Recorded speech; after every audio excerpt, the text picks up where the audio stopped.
This is Egypt. And in Egypt, 95% of the population lives on just 5% of the land. A country of 110 million people, almost all of them crammed along a single strip of water, the Nile River. It's the only reason Egypt exists, providing life to cities, crops, and culture in the middle of a vast desert. But Egypt's destiny doesn't rest on the Nile alone.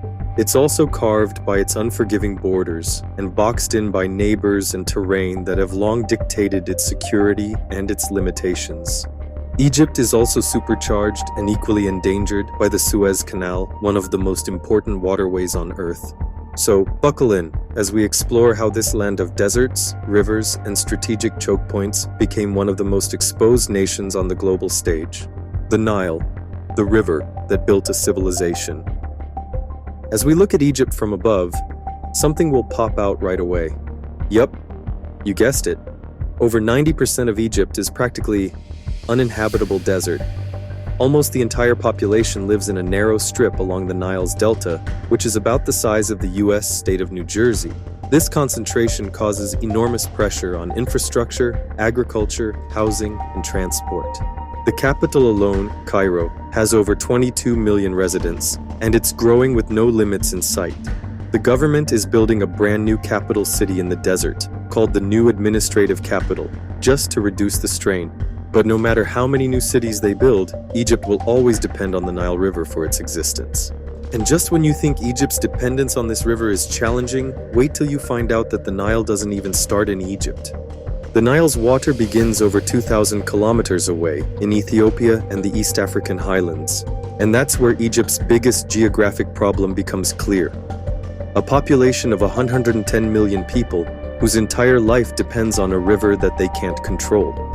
In 2011, right around the Arab Spring uprising that shook the Arab world, Ethiopia took the chance to begin building the Grand Ethiopian Renaissance Dam, a massive hydropower project on the Blue Nile.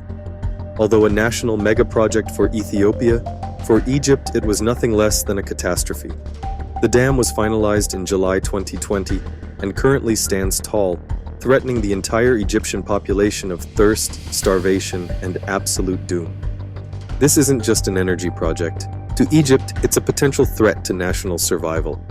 If Ethiopia mismanages the water flow or intentionally lowers the quantity of water flowing through the dam, Egypt could face catastrophic shortages, and it does not have any major alternative water sources. This has led to years of tense negotiations, military threats, and international mediation. Egypt cannot control the water that defines its future, and that's a serious geopolitical risk. Meanwhile, the Aswan High Dam, built in southern Egypt in the 1960s, has helped control the Nile's seasonal flooding and created Lake Nasser, one of the world's largest artificial lakes. But it also created new problems. The dam traps nutrient-rich silt that once fertilized farmland naturally. Farmers now rely on imported chemical fertilizers, which are expensive and environmentally damaging. And as population grows, water demand keeps rising. Egypt is already classified as a water-scarce country, and it's projected to face severe water deficits by 2026. Egypt's food supply is also tied to this geography. The Nile Valley and Delta are responsible for nearly all domestic food production, but the land is shrinking. Urban sprawl is eating into fertile farmland, and climate change is making it worse. Rising sea levels are salinating the Nile Delta, meaning salt water is contaminating freshwater farms. Every year, Egypt loses more arable land than it can afford, forcing it to import over half of its food. That makes it extremely vulnerable to global food prices. When wheat prices spiked after the Russia-Ukraine war, Egypt, one of the largest wheat importers in the world, saw its bread subsidies come under pressure. Geography, global trade, and politics are all tied together here. And that takes us to another serious problem that Egypt faces today. Egypt's borders, surrounded but not connected. Egypt's borders are a constant source of complexity. To the west, south, and northeast, it shares land with some of the most unstable and strategically sensitive regions in the world: Libya, Sudan, Israel, and the Gaza Strip. Each one presents a different kind of challenge, and together, they stretch Egypt's military, political, and diplomatic resources to the limit. Egypt's western frontier with Libya is a 1,000-kilometer sandbox that looks empty on the map but behaves like a conveyor belt for problems. Libya's decade-long power vacuum, following the downfall of Gaddafi in 2011 and the civil war that ensued after, turned several cities into open-air weapon bazaars. Egyptian patrols now intercept truckloads of shotguns, Kalashnikovs, anti-tank rockets, even satellite phones headed east toward insurgent networks and criminal gangs, underscoring how porous this desert really is. For Egypt, a single shootout near the border can shut down cross-border commerce and scare off investors eyeing new gas fields in the western desert. Slide south of the Nile in Egypt slams into a humanitarian fire hose. Since Sudan's civil war ignited in April 2023, 1.5 million people have poured north, 630,000 now logged as refugees, thousands more stuck in visa limbo or hiding out in Cairo's sprawl.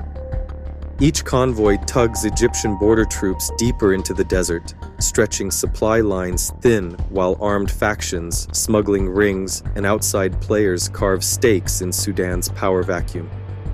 What was once a buffer is now an open wound. And the wound bleeds upstream. Egypt and Sudan share the Blue Nile, meaning Cairo needs a stable Khartoum to bargain with Ethiopia. Yet Sudan's collapse shatters that united front. Extremist groups lurk in the ungoverned borderlands, trade routes seize up, and a once reliable ally crumbles into a liability Egypt can't afford, but can't ignore. The danger isn't just the people crossing the sand, it's the strategic black hole opening on Egypt's southern flank. Turn east into the Sinai Peninsula, and the terrain goes from flat desert to jagged valleys, a terrain full of ambushes, where radar becomes almost useless.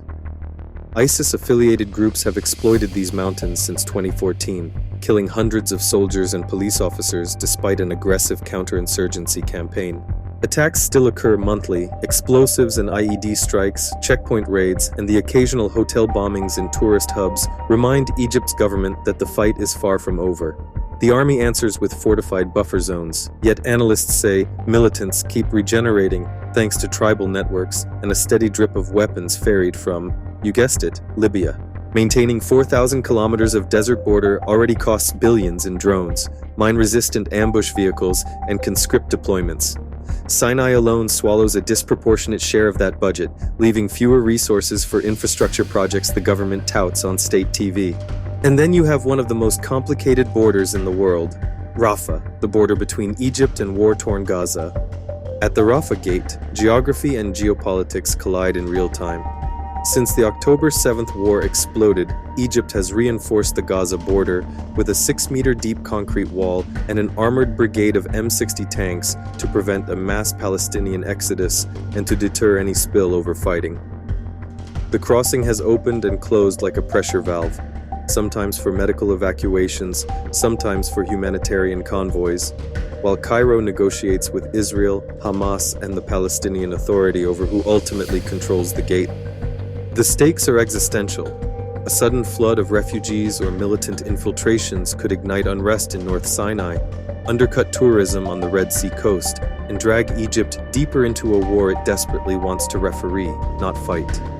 4 borders, 4 different crises, all feeding the same strategic dilemma. Egypt must police vast, hostile frontiers, while its economic lifeline and population remain jam-packed along the Nile. Solving one edge often worsens another, and that balancing act is the essence of Egypt's geography problem. But Egypt still has one trick up its sleeve, a two-edged sword that brings it billions in revenue while causing its fair share of geopolitical dilemmas. The Suez Canal, the trade shortcut of the world. Egypt's single most strategic asset is the Suez Canal. It connects the Mediterranean Sea to the Red Sea and handles about 12% of global trade. That means Egypt profits from nearly every container ship moving between Europe and Asia. Geopolitically, the Suez Canal is a lethal weapon in Egypt's hands. Egypt controls the passageway for a big portion of the world's entire supply chain, and that means it can control who moves and who doesn't. In a conflict, Cairo can block military shipments, delay rival economies, or quietly squeeze pressure on foreign powers without firing a shot. It's a silent geopolitical lever. During the Cold War, the canal was a bargaining chip. Today, it's a pressure point that could disrupt the West's supply chains or China's maritime ambitions in an instant. But it's also a heavy burden. The Suez Canal isn't just a national asset.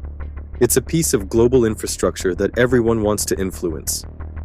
The British and French controlled it for nearly a century, treating it as a colonial artery until Nasser, Egypt's president at the time, shocked the world by nationalizing it in 1956. That move triggered the Suez Crisis, a tripartite aggression on Egypt from Britain, France, and Israel that was stopped by the US and the Soviet Union. And even now, great powers circle it. The US helps guard it. China eyes it for its Belt and Road Initiative, and European navies patrol nearby waters. The canal brings money, but it also brings pressure, surveillance, and a constant risk of foreign entanglement. Egypt, a country trapped by its own geography. Despite all these geographic advantages, Egypt faces serious logistical challenges. The majority of its cities, infrastructure, and economy are concentrated in a narrow strip of land. Railways and roads are often overburdened, and rural areas are poorly connected. Moving goods, people, and services efficiently is difficult when nearly everything has to pass through the same bottlenecks. That's why the government is investing in new ports, industrial zones, and even a high-speed train network. But none of that solves the fundamental issue. Geography limits how Egypt can grow. Nowhere is this more obvious than in its energy production. Egypt has made progress on renewables, including wind farms in the Red Sea and solar installations in the Western Desert. But generating power in the desert is only half the problem. The real challenge is transmission. The people are along the Nile. The sun and wind are far away. Building and maintaining long-distance infrastructure across extreme terrain is expensive and vulnerable to sabotage or disruption. Egypt's population is expected to grow by another 30 million in the next 2 decades. For context, that's like adding the entire population of countries like Malaysia or Venezuela to an already stretched country. Housing, schools, jobs, hospitals, every part of the system is under pressure. And since 95% of the population lives on just 5% of the land, there's almost no space left to expand. The solution isn't more land, it's better planning. But that's hard to do when political stability depends on short-term fixes, not long-term reform. Let's pause here. If you're still watching, you might be wondering, can a country so constrained by geography ever overcome its limits?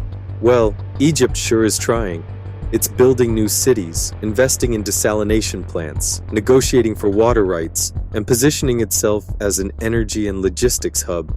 But none of that changes the fundamental equation. Too many people, too little space, not enough water. That's Egypt's geography problem. But Egypt also has a long history of adapting to its environment. For over 5,000 years, civilizations here have survived floods, droughts, invasions, and empires. The question now is whether modern Egypt can adapt fast enough to a world changing faster than ever before. Climate change, regional conflict, and population pressure are all accelerating, and Egypt's geography is becoming harder to manage with each passing year. So when we ask what defines Egypt, the answer isn't just history, or politics, or economics. It's geography. A single river that brings life, a desert that sets limits, a canal that connects the world, and a population that grows faster than the land can handle. Egypt's future will depend not just on what it builds, but on how well it navigates the space it's built on. And if you think Egypt's challenges are unique, wait until you see how geography is shaping the fate of another country. One whose vulnerabilities lie not in the desert, but in the mountains, and where water flows in the wrong direction. Don't forget to like this video and subscribe to the channel to see similar content. See you next time.